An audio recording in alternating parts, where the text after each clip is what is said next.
All right, welcome everyone. We're Semblance of Sanity. I'm Caleb. I'm Jacob. And we're here for My Hero Academia, Season 3, Episode 21. The filler is over. Filler's over. And now we're back to the main canonical story. Yes, and Gang Orca has entered the scene. We have all the rest of the students having to deal with the rescue operation part of the provisional license exam.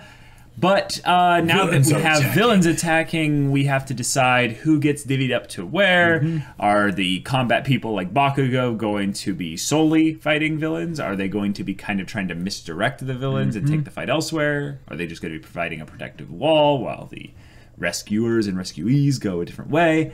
Who knows? Yeah, so it sounds like it'll be fun, guys. So without further ado, let's get into it.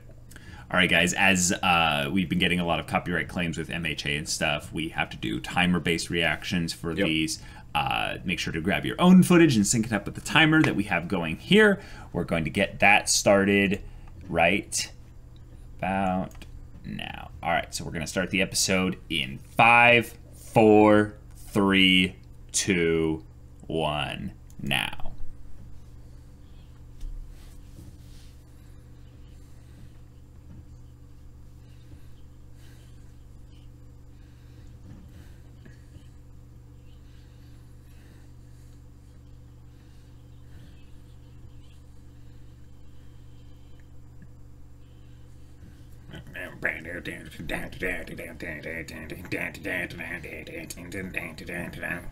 I know what that really have to does look like an OP quirk, being able to just immobilize a bunch of people.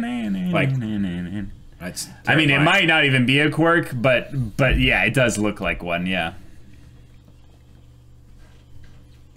Again, Death Parade, like, right. Ah, a little push, and then he's no longer in his big form. It's, yeah. Know what I have to do now. Da da da da da da da da. And and I make my story. Da da da da da da da.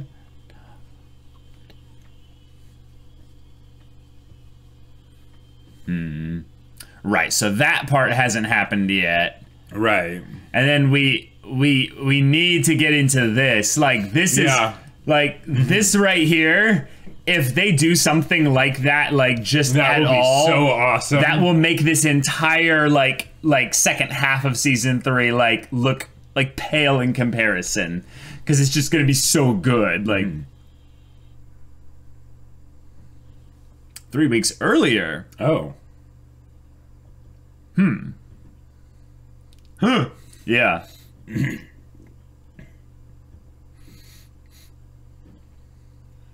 All right.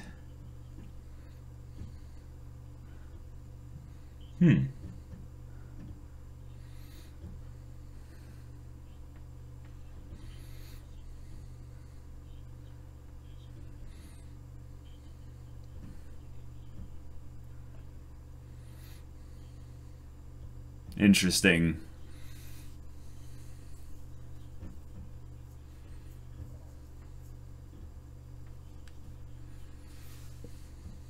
Okay.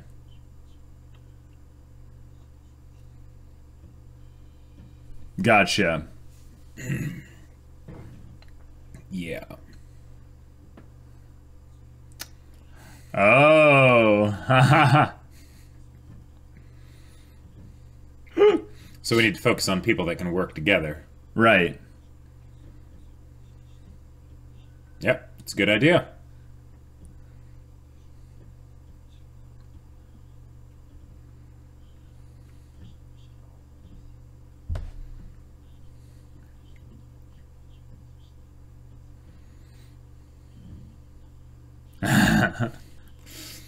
Nice, nice.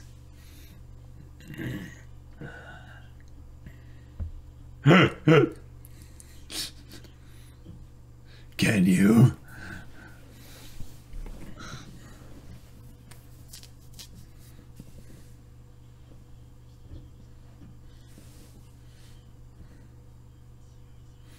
I love how his tie looks like a tongue. Exactly, right? It might actually be a tongue. It's not. It's not. It's a tie.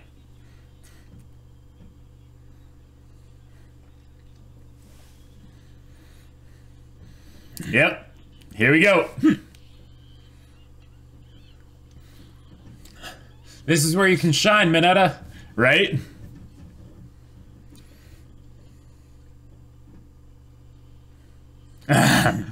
That's so badass of a pose. Oh, yeah. The fact that they focus on those two. Uh-huh. Okay, and then Midoriya. Right. Basically, all the idea? people with the ton of combat like potential. Right.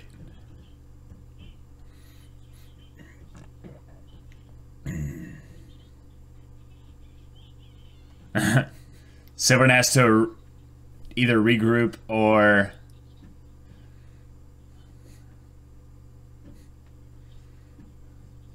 Right. Oh, okay. Gotcha. I mean, that's kind of how all tests are.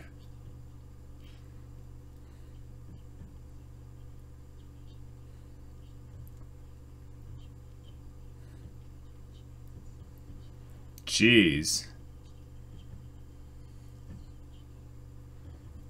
Oh, they're bringing this up because people are going to fail.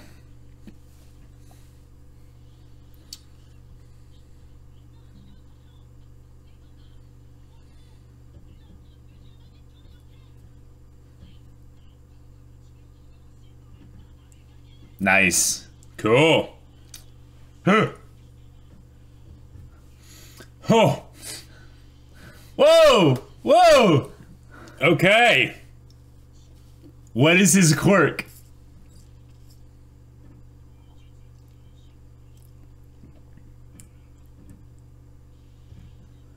Orcanus. Right. Okay. Oh! Oh! All right, cool. Awesome!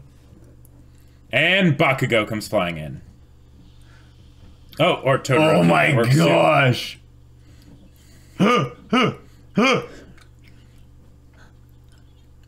Just Sonic. Yeah. Sonic abilities. Jeez. Yeah.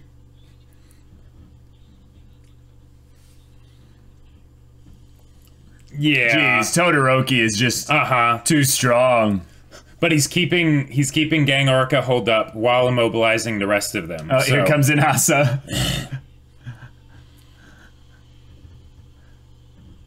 Well, you actually kind of made things worse because... Yeah, now you're scattering them. You just unfroze them, too. Uh-huh.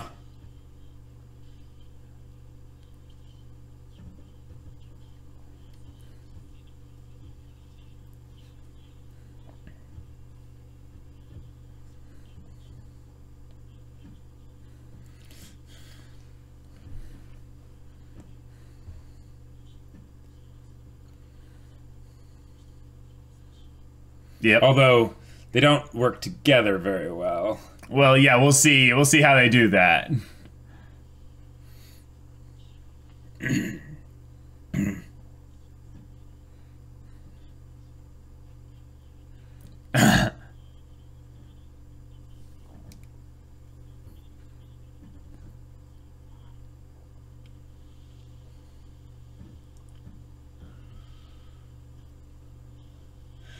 All right.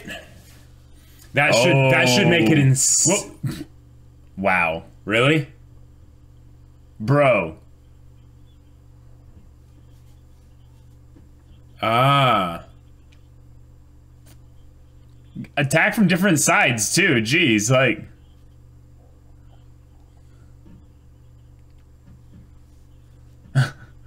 the wind is like distorting the sound. Mm-hmm. That endeavor. Mm-hmm.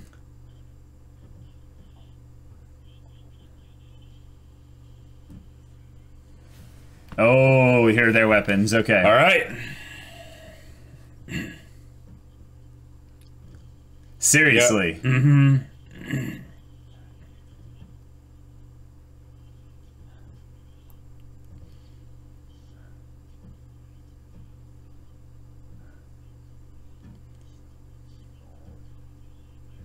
Right.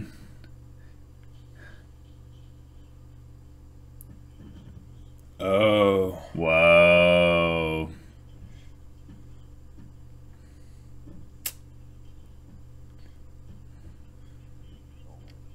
Okay. That is true. Yeah, yeah. Endeavor burns cold. He does not burn hot. Mm-hmm. They call him, you know, Mr. Hellfire, Hellflame, or whatever.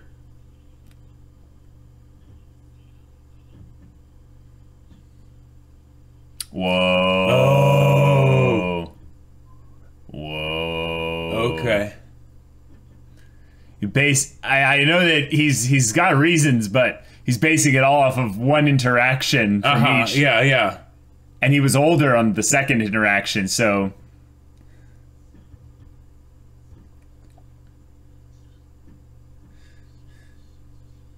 Right.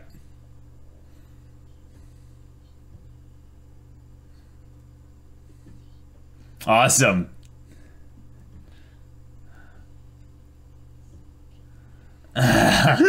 So we can get along.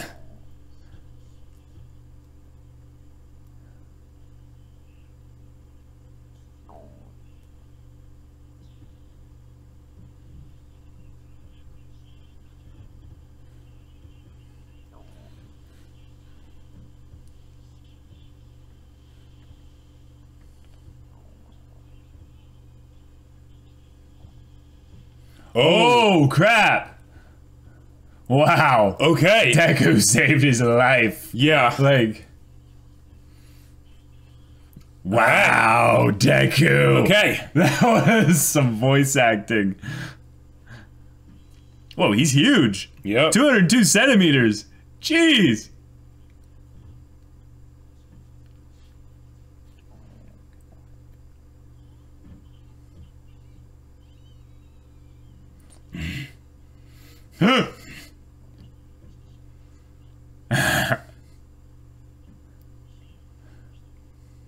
Well, of course. Yeah. Who wouldn't get inspired by that? Yep. That passion.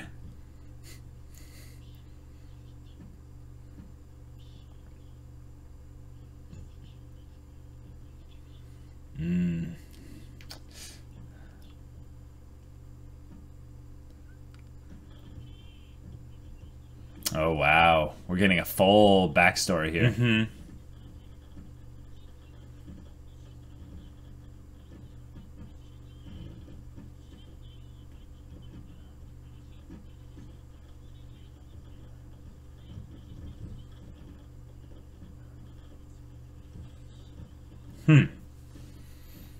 A mobility test for quirks. Right. How exactly did Momo do so well? There are different tests, potentially, different times of sure. entry. Potentially.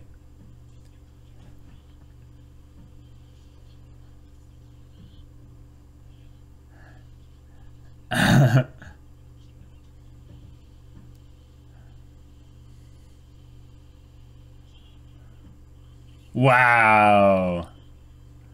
Dang. Wow.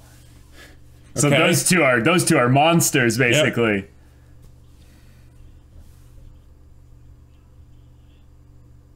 Oh, because he said he called him Endeavor's kid. Mm-hmm.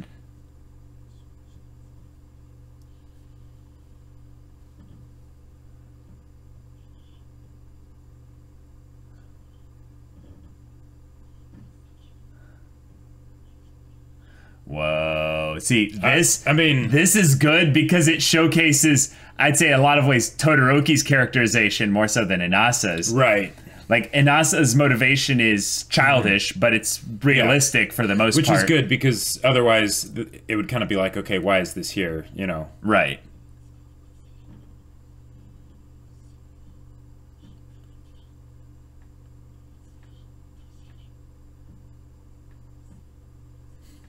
Why am I remembering this now?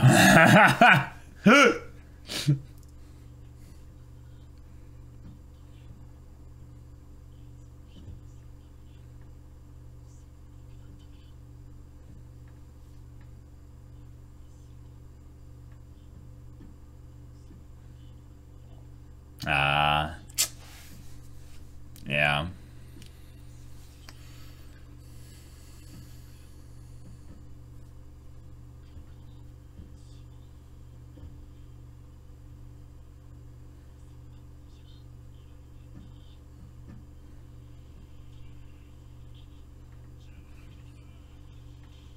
Oh, oh, oh, whoa.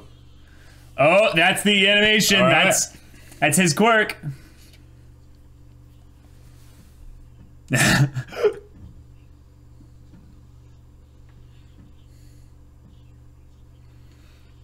Whoa. Okay. That's brutal. Wow.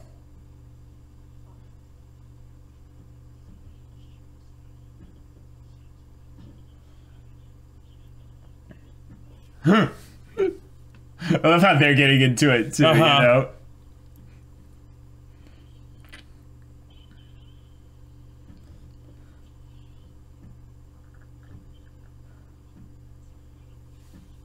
Yep. Yeah?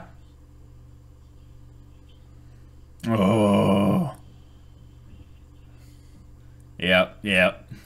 This is where they're naturally like perfect abilities, like with regards to combinations, will work so well here.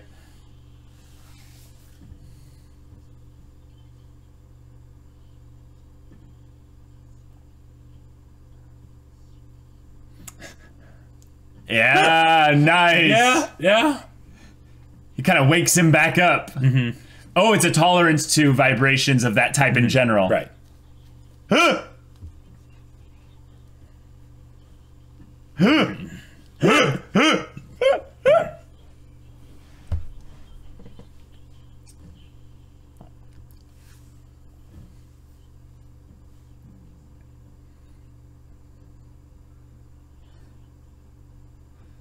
Rip.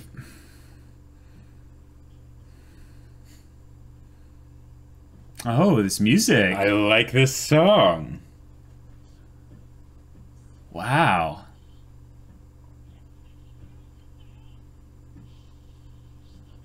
Oh. Oh, is the fire gonna help lift us out of the way? Or lift him? Getting Orca. Oh, nice. Oh, it's corkscrewing! Yeah! Because, see, that's the thing. Wind makes fire better, so... Wow!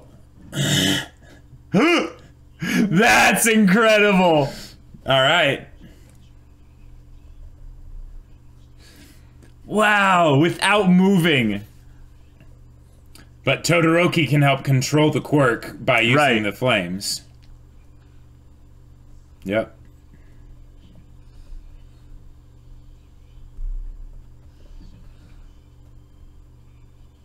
Oh.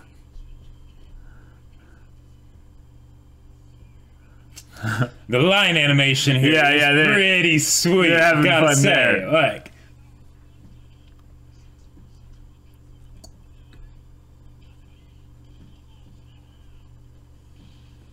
Wow. Yeah. Huh. Huh. Yeah. Not being able to move and using left and right, but yeah.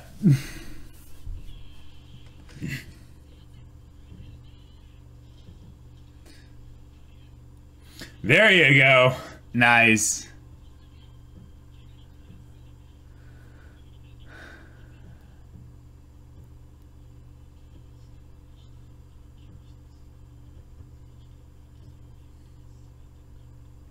Whoa.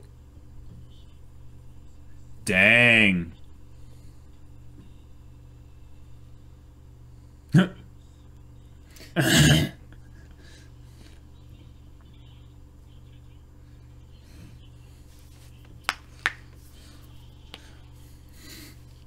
Oh!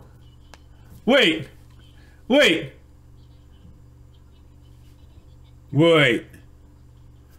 No way. What? Camouflage? That is awesome. What? Oh my gosh. That's cool.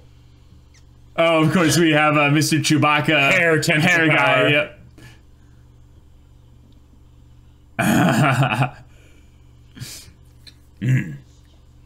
Yes. He seriously looks straight from like a Dr. Seuss story or something. Right. Oh my gosh. Yeah. I hope King Orca's okay.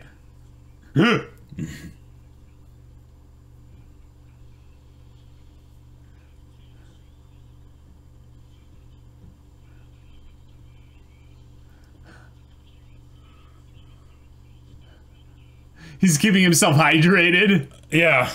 But he's not doing great. Oh.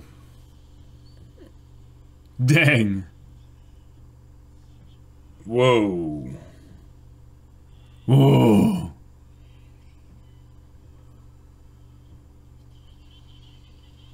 Please.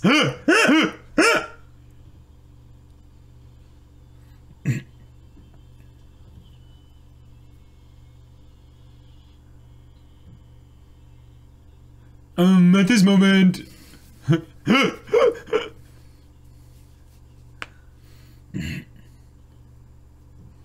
Bakugo seems so upset.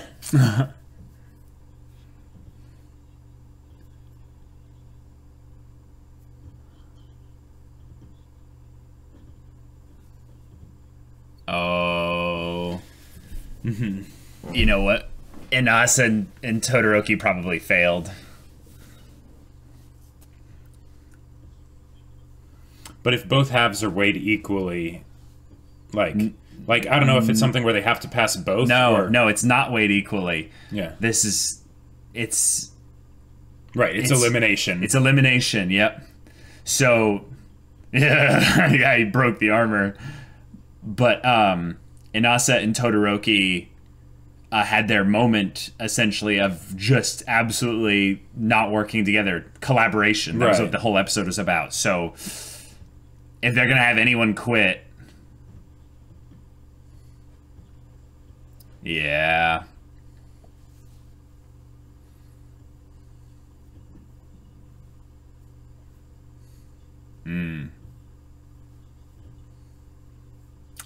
Yep. And they focus on those two, and he says that.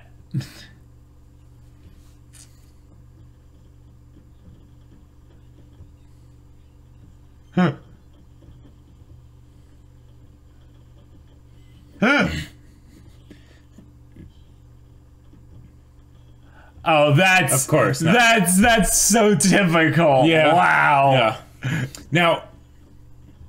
Now, what with the whole thing of them passing or not, I get the fact that that was a big mess up. At the same time, though, the two of them, with some help from Deku, were basically the only ones holding off the villains for a long time. That's not really that important. Like, the fact is that they should have died if he were fighting a real villain. Yeah. I think that Deku did a great job. I think that Shindo did a great job. I think Shindo is probably the one that should get points just from having a quirk that was so perfectly utilized for that and still going, even though he wasn't able to. But Todoroki and Inasa were actively making it harder for the other person to do their job well. So if one had just kind of taken the humility hit and been like, I messed up, I'll back off and let you do your thing, it would have been fine. But they both kept at it. I don't really know if there's any other characters that have potentially a precedent, though, to fail. So it kind of feels like it's not as a high tension thing about who's gonna succeed, because we didn't see enough specific moments of people messing up, other than like the little hut guys being like, negative points, like that stuff. Okay, guys, wow, that was an interesting kind of choice to have Inasa basically stimulate an older aspect of Todoroki's characterization that we hadn't really seen in a while, long time. Yeah, because what they're talking about, I think, is another aspect of the show's theme of lineage, in that when you have someone who embodies not the ideal hero, someone who embodies what it doesn't mean to be a hero, to focus on something ahead of you that is like your anger focus, basically. Your using a negative motivation. Yeah. Right, and that doing that though has a lineage aspect to it, in that it created in a lot of ways Todoroki, but in a lot of ways it had a ripple effect on other people that he could never have really realized, like Inasa, who then was essentially he was his choice essentially, but he was held back in his own mind with regarding what it means to be a hero. Right. It's the positive and the negative aspect of what All Might is. So if All Might is the example of how, your actions can have a positive influence on people, and how, you can save people even when you're not there, kind of a thing. Endeavor is the great example of the flip side of that. And then, of course, that ends up having a rippling effect in the same way that All Might inspired Deku, who's inspired other people. Yeah. Endeavor inspired, Todoroki and Inasa and, other people, and then they go on to inspire others, potentially. Yeah, it's a cool thing. Like, remember in Incredibles, we had, Buddy or Syndrome, essentially, having that moment of rejection by their hero.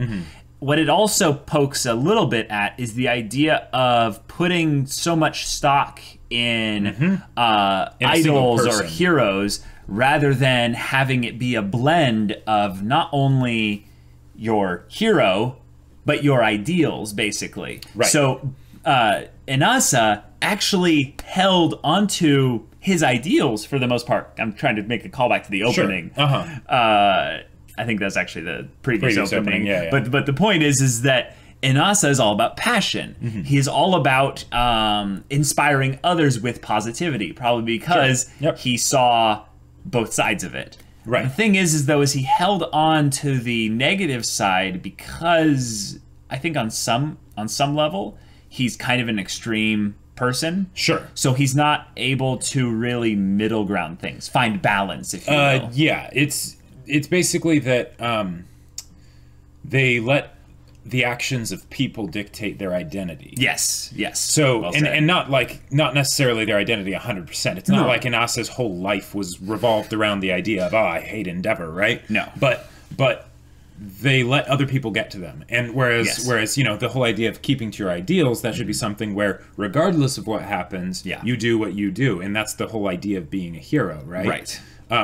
It's kind of a cool showcasing, actually, of what Bakugo has gone through as character development. Sure. Is that we've seen him in the past be so triggered by Deku's actions and so just frustrated at how other people's actions end up kind of defining his experience in life. And now he's kind of stuck back to his ideals of just being the best and not letting other people's actions kind of get in the way of that. Right. To where, he still has his problems. Oh, yeah, for sure. But in this sense, he could actually probably teach Todoroki and Inasa a lot. I was hoping, so the fact that it was Deku that came in, that totally works too, because he's the main character. Sure.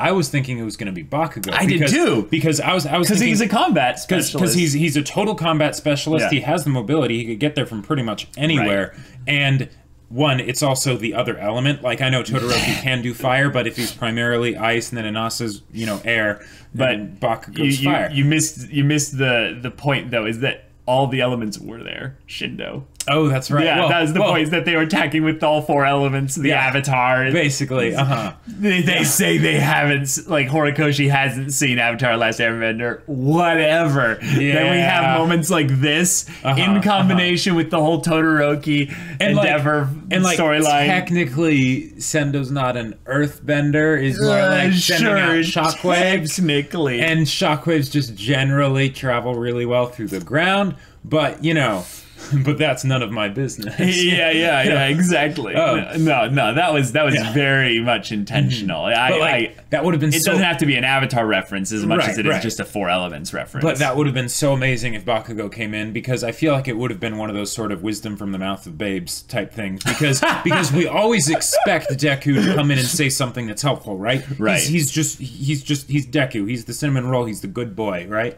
But if Bakugo comes in and is like, "The hell are you guys guys doing? Right. Let's curb stomp these suckers and like go back to the mission, you know. Well, I think also Bakugo is not, well, you said the mouths of babes. I'm like, I get what you're saying. It's more of the simplicity, but I think actually Deku didn't know what to say. Bakugo, if he came in, he would have said exactly what to say, and it wouldn't have been let's curb stomp them. He would have said something that would have cut deep to both of them immediately, not something simple about, he's like, get fired up, let's beat them. He'd just be like, you guys are idiots. Like, or basically, like, kind of just some basic stuff about, like, how... He would taunt their aggression from against each other to him, and that's fine because, you know, he deals with that. Or how they're so, like, focused on past stuff that they're not able to actually be present and do anything well. He's like, you guys are, like, total screw-ups as heroes as far as things are concerned. Because, like, I think they should fail. Like, just put this out here. Like, if they make everyone succeed again, I'm going to be disappointed. Because the thing is that I want characters to learn something.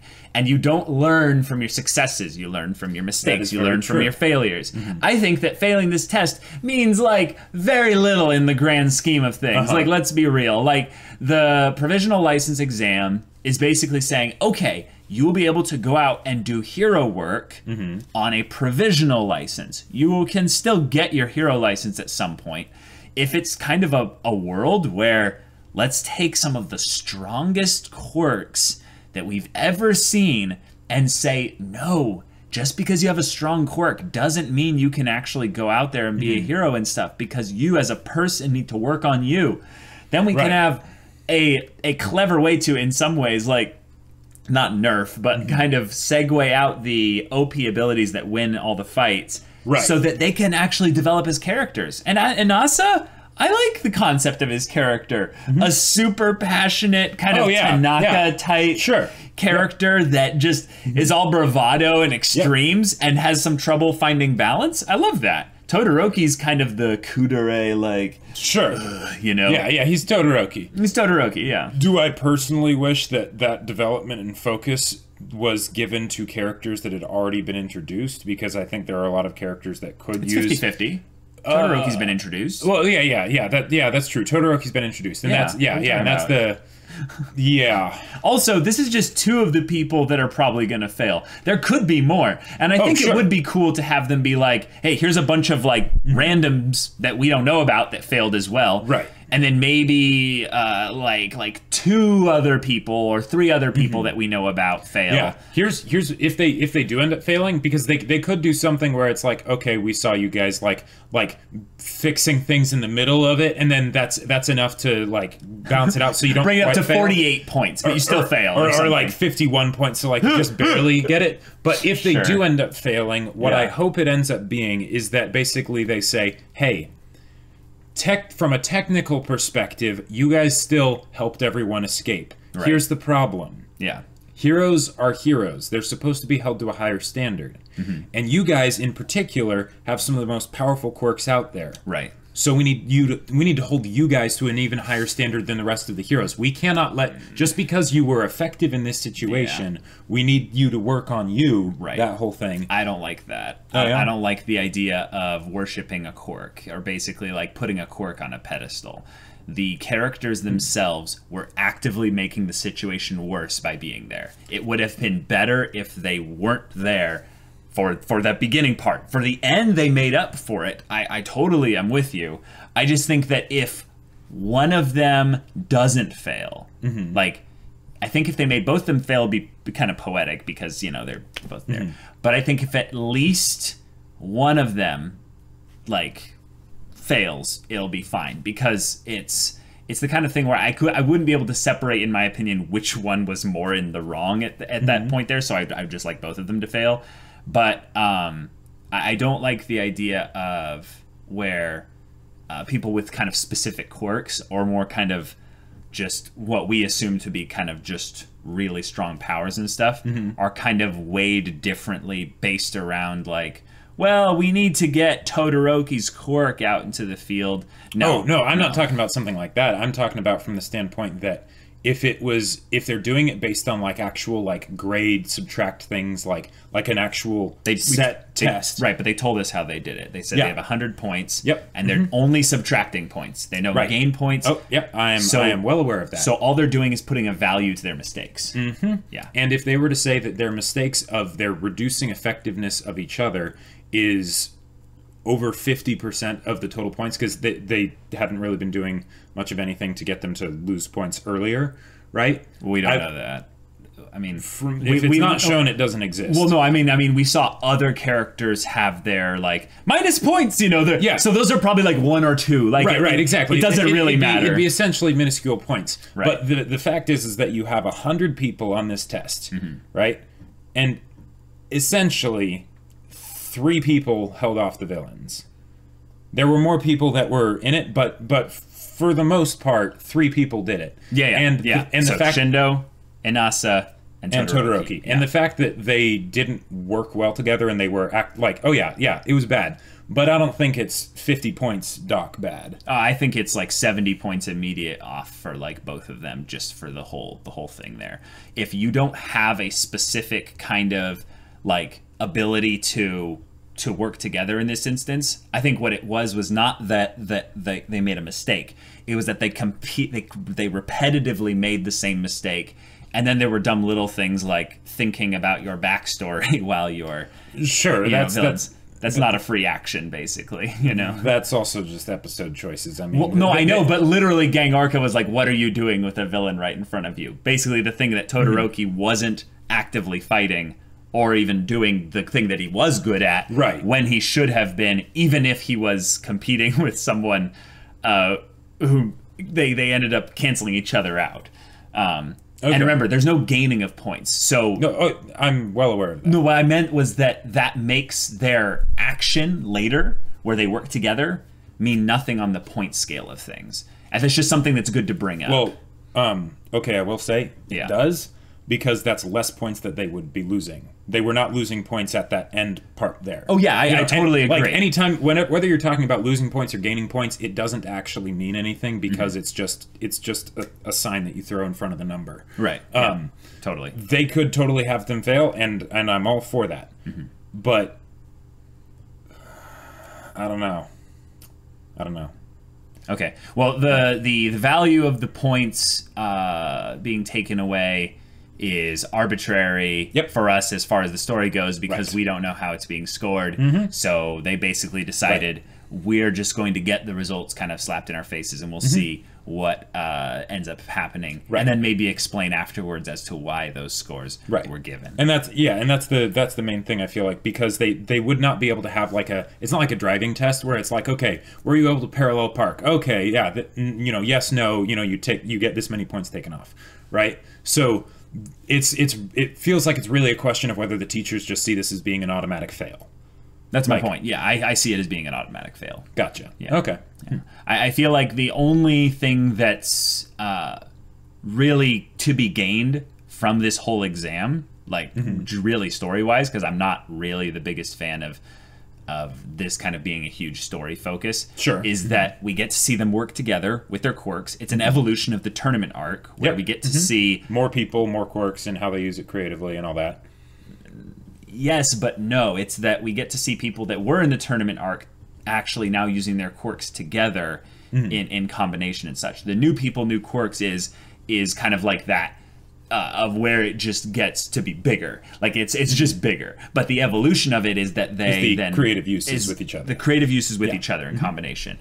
The other thing is that we are setting up potential future storylines by introducing what themes we want to focus on right now. And I think collaboration and cooperation is the main one that they want to focus on here. So they literally had the board people saying this is what we need to focus on now that All Might's gone. Yeah. Right. But it was something that we had brought up multiple points, even in the first half of season 3, of them talking about, when it comes to, villains or being in this situation that's really scary and stuff, you guys need to listen to each other. You need to listen to people like Ida, people like Sue. You guys need to essentially come together and work together. But there are consequences to your actions. I think that's the primary kind of additional thing that was added in because of season 3. Basically, that Bakugo's actions led to a certain kind of thing. Iida's and Midoriya's and Todoroki's and now Inasa's actions all lead to a specific set of consequences. And I think having actual consequences is important. My Hero Academia is one of those shows that likes to have scars. And when I say scars, I mean the literal physical ones where Todoroki calls himself the Hand Crusher. But also characters who then look back on specific moments and go, I learned a big lesson there. I grew as a person there. And I think there needs to be something like that here in the form of some kind of a failure. And if it's going to be for anyone so far, Todoroki and Inasa get my vote. Are there any other characters who you think would actually like make sense to fail? No. And that's one of the things where because they didn't really focus on many of the characters for this particular portion of the exam. So it wouldn't make sense to have them fail unless they basically said, hey, these people fail, and then they did a quick montage of like the ways of like that. I don't know, Mineta was never taking things seriously. He wasn't like actually helping the people that needed rescuing or something. Bakugo was yelling at people and stuff and didn't rescue anyone, maybe. This is probably, I'd say, a problem of just having these types of tests be kind of thrown in without really much thought to the structure of it, is that if you don't give us a specific thing with regards to the points and stuff, and then maybe you have people fail off screen, so to speak, it's kind of hard to take it seriously. What I really want to see from all this is, because we got a lot of focus with Inasa and Todoroki in this episode, right? And the whole idea that they did as far as the backstory of Inasa to make it be that he hates Endeavor and all that. I love it, right? It's not just that, he's Endeavor and I've heard rumors about that guy. right? Like that was great. What I want to see is them talking together in a future episode in the aftermath, whether they pass or fail. Right? Because it's not just the fact that they were able to figure out how to work together in the heat of the moment, right? No pun intended, but yeah.